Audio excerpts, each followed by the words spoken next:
Airport બહાર taxi ડ્રાઈવરોનો વિરોધ, parking સુવિધાની માંગ. વડોદરા એરપોર્ટના મુખ્ય પ્રવેશ દ્વાર બહાર આજે ખાનગી ટેક્સી ડ્રાઈવરોએ વિરોધ પ્રદર્શન કર્યું હતું. ટેક્સી ડ્રાઈવરોએ આરોપ લગાવ્યો કે એરપોર્ટ તંત્ર દ્વારા તેમના માટે કોઈ સત્તાવાર પાર્કિંગ વ્યવસ્થા ઉપલબ્ધ કરાવવામાં આવી નથી, જેના કારણે તેઓને રસ્તા પર વાહનો ઊભા રાખવા પડે છે. પરિણામે ટ્રાફિક જામ તેમજ અકસ્માતની સ્થિતિ સર્જાઈ રહી હોવાનું તેમણે જણાવ્યું હતું. મીડિયા સાથે વાતચીત દરમિયાન ટેક્સી ડ્રાઈવરોએ જણાવ્યું હતું કે એરપોર્ટ પર આવતા મુસાફરોને લેવા માટે પણ તેમને ભારે મુશ્કેલીઓનો સામનો કરવો પડે છે. તેમણે એરપોર્ટ તંત્ર પાસે ખાનગી ટેક્સી માટે અલગ પાર્કિંગ ઝોન તથા યોગ્ય વ્યવસ્થા કરવાની માંગ ઉઠાવી હતી. આપણે આ વડોદરા શહેર એરપોર્ટ છે અને અમારે છેલ્લા 4 દિવસથી આ ઉગ્ર આંદોલન ચાલુ જ છે, પણ અત્યાર સુધી 4 દિવસથી કોઈ એનો નિકાલ આવ્યો નથી. એટલે અમારી જે એક જ રજૂઆત છે કે આનો વહેલી તકે નિકાલ આવે. હવે એમાં કેવું છે કે બહુ બધા મુદ્દાઓ છે, આમાં પણ અમે શોર્ટમાં કહીએ છીએ તમને કે પેન મુદ્દો તો પાર્કિંગનો જ છે. હવે પાર્કિંગમાં શું છે કે આ જ છે કે 55 રૂપિયા પે કરો જાઓ. હવે બીજી વસ્તુ કે આ ભાઈ કીધી કે કોમર્શિયલ ગાડીને કમ્પલસરી પાર્કિંગ પે છે અને પ્રાઇવેટ વ્હીકલને 7 મિનિટ ફ્રી છે પિકઅપ ચાર્જીસ. તો કોમર્શિયલ ગાડીમાં કેમ નથી? કોમર્શિયલ ગાડીમાં જ્યારે વન ટાઈમ ટેક્સ તમે લાઈફ ટાઈમ ટેક્સ પહેલા જ લો છો, તો એમને કેમ એવું? કઈ બી કશું થાય છે તો કોમર્શિયલ ગાડી પર જ કાયદા બને છે, બરાબર? હવે અમારે જો કે ચલો એટલી બધી તો રજૂઆત નથી કરે, અમારે તો પાર્કિંગનો મુદ્દો છે. હવે પાર્કિંગ અમને આપો કમ્પલસરી, કે ગાડીઓ અમે બહાર પાર્ક કરીએ છીએ તો કેટલાય સાંજના ટાઈમે અહીંયા એક્સિડન્ટ બી થાય છે. ગાડીઓ જેમ ક્રોસ કરે છે રાઇડર, તો તૈયારીમાં અહીંયા ગઈકાલે બી અહીંયા એક્સિડન્ટ થયું છે, બરાબર?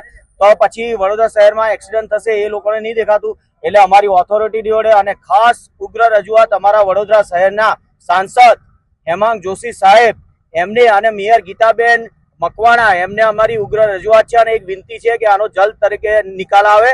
બસ આ નિકાલ કરો અમારા ડ્રાઈવરની એકતા જોઈ લો.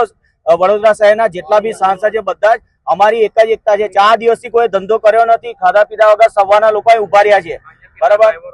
અહીંયા રોજના 150 થી 200 ડ્રાઈવર આવે છે, પણ છેલ્લા 4 દિવસથી અને હું હજુ બી કહી રહ્યો છું કે 200 ડ્રાઈવર માંથી કેટલાય ડ્રાઈવરની હાલત એવી ખરાબ છે કારણ કે બધા હવે થાકી ગયા છે. ભાવ વધારો છે નહીં, ઉબેર એની મનમાની કરી રહ્યું છે, પાર્કિંગ વાળા એની મનમાની કરી રહ્યા છે, બરાબર? કોઈને કઈ કશી પડી નથી. હું ખાલી માંગ અમારી એ જ છે કે અમારી આ માંગ છે કે અમને વહેલી તકે પાર્કિંગ નો પ્રોબ્લેમ સોલ્વ કરો, ઉબેરમાં ભાવ વધારો કરો. બસ આ અમારો રજૂઆત છે.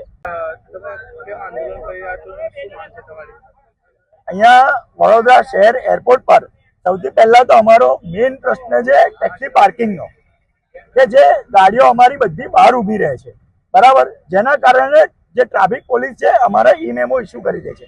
અંદર આ લોકો પાર્કિંગ આપતા નથી, જ્યારે અંદર આટલી મોટી પ્રીમાઇસીસ અવેલેબલ છે છતાં પણ એ લોકો પાર્કિંગ આપતા નથી. ઇન્ડિયાના તમે કોઈ પણ એરપોર્ટ પર જાઓ ત્યાં ટેક્સી ગાડીઓનું 1000 થી 2000 ગાડીઓનું પાર્કિંગ છે, બરાબર છે?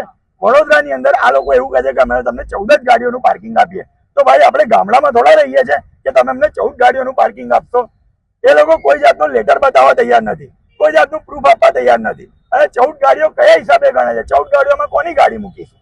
અને એ લોકોને ગાડી અંદર જાય ટેક્સી ગાડી એટલે કમ્પલસરી પૈસા જોઈએ છે. તો 100 રૂપિયાના ભાડામાં હું 50 રૂપિયા અંદર આપી દઈશ તો હું ઘરે શું લઈ જઈશ? એટલે અમારી મેઇન માંગ એ છે કે વડોદરા એરપોર્ટ પર જેટલી પણ ટેક્સી ગાડીઓ છે એમને એરપોર્ટની પ્રિમાઇસીસમાં પાર્કિંગ આપવામાં આવે ફ્રી ઓફ કોસ્ટ. ભલે ને આખો દિવસ ગાડી ઊભી રહે, બરાબર છે? અમને ફ્રી પાર્કિંગ આપવામાં આવે જેવી રીતે વડોદરા ઓલ ઇન્ડિયામાં આપેલા છે. બીજું કે જ્યારે પિકઅપ કરીને નીકળે છે તો ઓલા ઉબરમાં ચાર્જીસ ઇન્ક્લુડ હોય છે, જે કસ્ટમર પાસેથી કંપની પહેલેથી જ લઈ લે છે, છતાં પણ કોન્ટ્રાક્ટ વાળા ફરીથી પૈસા માંગે છે. તો ભાઈ કસ્ટમર પણ 2 વાર પૈસા કેમ આપે? અમે કસ્ટમર પાસે માંગીએ તો કસ્ટમર કહે ભાઈ ઓલરેડી કપાઈ ગયા છે. કસ્ટમરની વાત પણ સાચી છે, તો 2 વાર પૈસા કોઈ કેમ ચૂકવે? અમે અમારા ખિસ્સામાંથી પણ કેમ આપીએ કે જ્યારે અમે તો કસ્ટમરને સેવા આપી રહ્યા છે. બીજી વસ્તુ, વડોદરા એરપોર્ટ વડોદરા શહેરમાં 5 ટેક્સી ચાલુ કરવામાં આવી છે, ઓલા, ઉબર, રેપિડો જેવી ઓનલાઈન કંપનીઓ દ્વારા. તો આજે વ્હાઇટ નંબર પ્લેટ વાળી ગાડીઓ હવે તૃપ્તિ ફરે છે, જે અમારા ધંધા પર અસર કરે છે. હવે તો ઓનલાઈન કેબ કંપનીઓએ આ તમામ બાઇકોને ઇન્ટરસિટી પણ આપી દીધી છે. ઇન્ટરસિટીમાં આણંદ, વડોદરાથી આણંદ, નડિયાદ, પાદરા બધે બાઇકો જાય છે. તો આજે જો 300 રૂપિયામાં કોઈને બાઇક પર રાઈડ મળે છે તો ભાઈ અમારી ટેક્સી શાના માટે બુક કરશે? દુનિયાભરનો ટેક્સ અમે ભરીએ છીએ. આજે વર્ષે 35 થી 40 હજાર રૂપિયા અમે ઇન્સ્યોરન્સ અને આરટીઓ ના નામે ભરી રહ્યા છે. તો ભાઈ જો તો પછી અમારી પાસે ટેક્સ લેવાનું સરકાર બંધ કરી દે, કાં તો પછી હવે જે 2 વ્હીલર ફરી રહી છે, બરાબર છે, વ્હાઇટ નંબર પ્લેટ, એ બંધ કરાવે. હા, જેને 2 વ્હીલર પર ધંધો કરવો છે એ લોકો પીળી નંબર પ્લેટમાં પાર્સિંગ કરાવે અને ધંધો કરે, એનાથી અમને કોઈ વાંધો નથી, બરાબર છે. તો અમારા મેન આ મુદ્દા છે. અને બીજું, ઓલા ઉબર રેપિડો એ ભાડા એટલા ઘટાડી દીધા છે. અહીંયાથી પારુલ યુનિવર્સિટી એરપોર્ટથી પારુલ 200 રૂપિયામાં રાઈડ આપે છે. તમને લાગે છે હું આજે 10 લાખની ગાડી લઈને 200 રૂપિયામાં પારુલ છોડવા જઈશ તો મને કઈ કમાવા મળશે? મારે પાછવા આવવા માટે બી કિસ્સાઓથી પૈસા નાખવા મળે છે. જે ભાડું 1000 રૂપિયા મળતું હતું એ ભાડું આજે 200 રૂપિયા કરી દીધું છે. કંપનીઓને એવું લાગે છે કે અમે લોકો પાણી નાખીને ગાડી ચલાવીએ છીએ. તો અમને એરપોર્ટ પાર્કિંગ આપવામાં આવે. આ અવૈધ રૂપથી જે બાઇક ટેક્સી ચાલે છે એ બંધ કરવામાં આવે. અને ત્રીજો કે આ ભાવ વધારો અમને આપવામાં આવે. એક મિનિમમ બેઝ ફેર નક્કી કરવામાં આવે કે ભાઈ ગાડી છે કસ્ટમર બુક કરે તો મિનિમમ અમુક રૂપિયા મળવા જોઈએ. મિનિમમ 200 રૂપિયા ભાડું હોવું જોઈએ. આજે 60 રૂપિયા 70 રૂપિયામાં કંપનીઓ ગાડીઓ આપે છે. હજુ એસી ટેક્સી ભલે ને સીએનજી પણ હોય તો ભાઈ 12 કે 13 રૂપિયા તો પડતર મને પડી રહી છે ઓવરઓલ. તો હું 5 રૂપિયા ને 7 રૂપિયામાં ટેક્સી કઈ રીતે આપું? અંદર એ રીતની લૂંટ ચાલે છે કે પહેલા તો આજે પાર્કિંગનો કોન્ટ્રાક્ટ છે બરાબર છે એ અવૈધ રૂપથી ચાલે છે. એનું કોઈ પણ જાતનું રજીસ્ટ્રેશન છે નહીં બરાબર છે. ગાડી અંદર જાય એટલે 55 રૂપિયા કમ્પલસરી એમને જોઈએ છે. કેમ આપી અમે 55 રૂપિયા? આજે હું કસ્ટમરને પિકઅપ ડ્રોપ કરવા માટે જઉં છું. તમે વ્હાઇટ નંબર પ્લેટ વાળાને 8 મિનિટ આપો છો બરાબર છે, પણ એ 8 મિનિટ અમને આપવા તૈયાર નથી.